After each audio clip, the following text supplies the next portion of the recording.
Hi, Keith and Sherry. Welcome back to my office. It's great to see you again.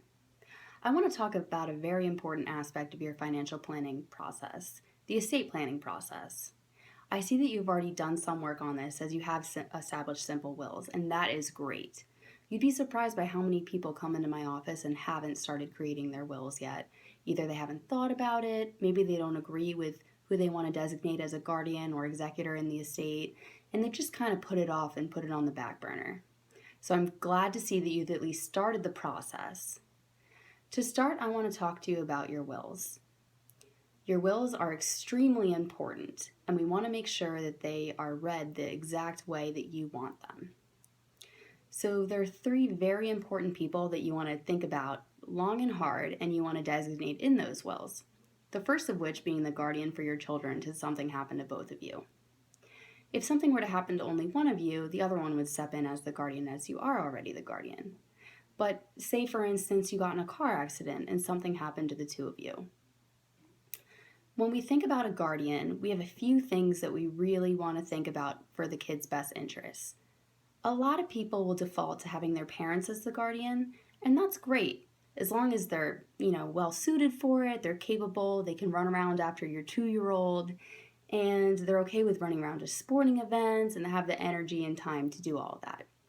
But some of our parents are older and they're not able to do that and wouldn't be well suited for that either. Another thing to think about is the parenting skills and styles. If the individual already has children, you can get a good idea of, what they're already doing with them, what are their bedtimes, what do they think about schoolwork and activities and manners and all of the above. And you can hopefully evaluate them somewhat on how they handle their own children and see if that would work well for your children. The last item I'll discuss is where the guardian's located, or if the guardian's willing to move to where your kids are. They're already going through a ton of changes if they were to lose both of their parents, and having to move schools and meet new friends and do all of that would just be one more thing for them that they would have to transition through and meet new people without having their parents. It might be a better idea if you choose someone who's willing to move in with the children into their own house. They can go to their own schools and have the same friends. Or choose someone that's already nearby where it wouldn't be a huge move for them. A second person I'll talk about that's designated in the will is the executor. The executor gathers all of the assets for probate. They file all the taxes, they pay off the liabilities, and they make sure the assets go through the probate process smooth, and then they'll get divvied out to the designated beneficiaries. You want someone here who's very honest and loyal. They have a fiduciary responsibility to the beneficiaries, so you want to make sure they're doing everything in the best interest of the heirs to the estate. The third person I'll talk about is extremely pertinent in your situation as you have the 3 children that we discussed, and this is the trustee. In your will, you're going to want to have some sort of trust language. And maybe it'll say the kids can get the funds, a third of the funds at 25, a third of the funds at 30, and a third of the funds at 35. We don't want young children, once they reach 18, to have access to all that money. It would be divided 3 ways to the children if they were your beneficiaries.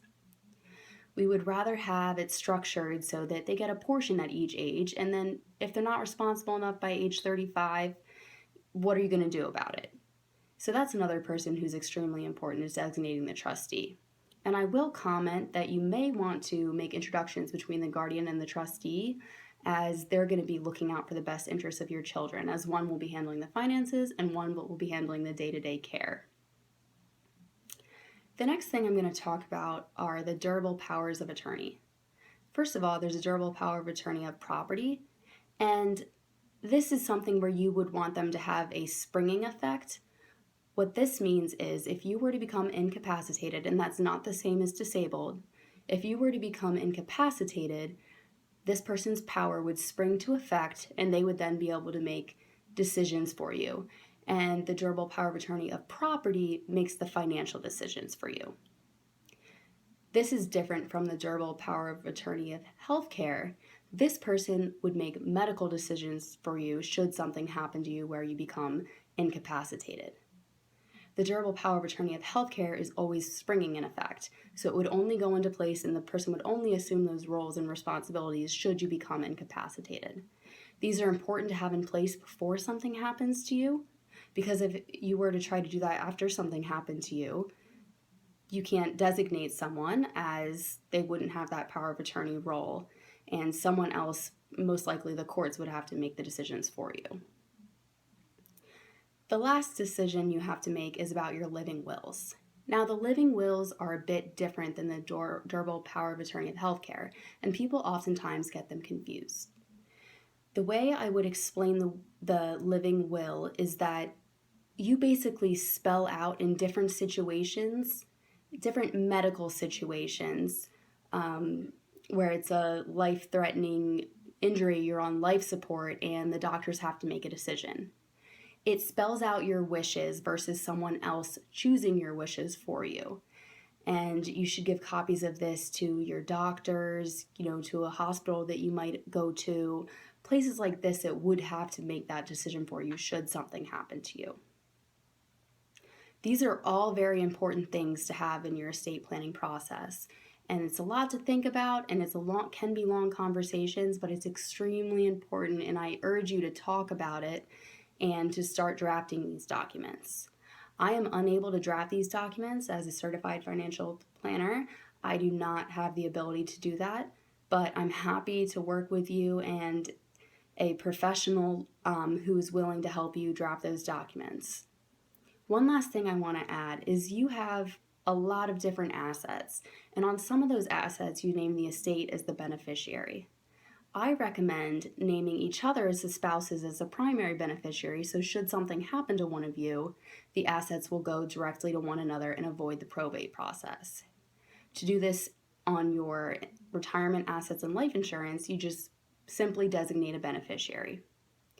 Whereas on your non-qualified assets, you would put a transfer on death on those accounts, and that will make the assets go directly to the other spouse, and it will avoid the probate process, just making everything a lot easier and not having to wait until they get those assets.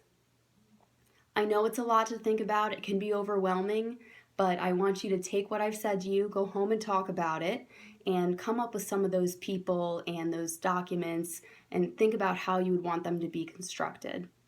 One last item I'm going to add is when you do name the guardian or the trustee or the executor, it's always good practice to let that person know, because if the individual doesn't think they're well fit for it, you want them to tell you before it's too late and they end up having to assume that responsibility. It was great to see you again as always, and I look forward to talking to you again soon.